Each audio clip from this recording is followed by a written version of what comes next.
বছরের শেষ দিনে কক্সবাজার সমুদ্র সৈকতে ভিড় করেছেন লাখো পর্যটক।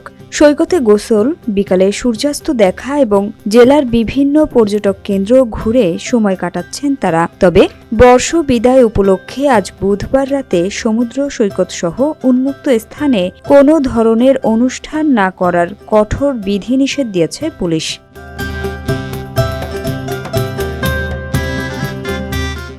গতকাল মঙ্গলবার বিকালে এক বিজ্ঞপ্তিতে এ বিধিনিষেধ দেয়া হয়। নিরাপত্তা ও আইনশৃঙ্খলা পরিস্থিতি স্বাভাবিক রাখতে এ বিধিনিষেধ দেওয়া হয়েছে বলে পুলিশের বিজ্ঞপ্তিতে উল্লেখ করা হয়। তবে তারকা মানের কয়েকটি হোটেল ও রিসোর্টে নিজস্ব অতিথিদের জন্য সাংস্কৃতিক আয়োজন থাকবে।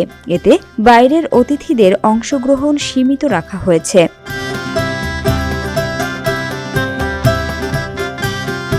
হোটেল মালিকদের সঙ্গে কথা বলে জানা গেছে, আজ সৈকতে অন্তত 1,20,000 পর্যটকের সমাগম হতে পারে। নিরাপত্তার কারণে গত 8 বছরের মতো এবছরও সৈকতে বর্ষ বিদায় অনুষ্ঠান হচ্ছে না। এছাড়া গতকাল সকালে সাবেক প্রধানমন্ত্রী ও বিএনপির চেয়ারপারসন খালেদা জিয়ার মৃত্যুর খবরেও শোকের আবহ তৈরি হয়েছে। গতকাল তার মৃত্যুতে 3 দিনের রাষ্ট্রীয় শোক পালনের ঘোষণা দিয়েছে অন্তর্বর্তী সরকারের প্রধান উপদেষ্টা অধ্যাপক মোহাম্মদ ইউনূস।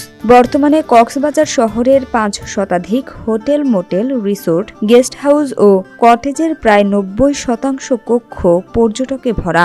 হোটেলগুলোর দৈনিক ধারণ ক্ষমতা প্রায় 1,67,000। পর্যটন সংশ্লিষ্ট বিভিন্ন প্রতিষ্ঠানের সঙ্গে কথা বলে জানা গেছে, 25 ডিসেম্বর থেকে 30 ডিসেম্বর এই 6 দিনে অন্তত 7 লাখ পর্যটক কক্সবাজার ভ্রমণ করেছেন।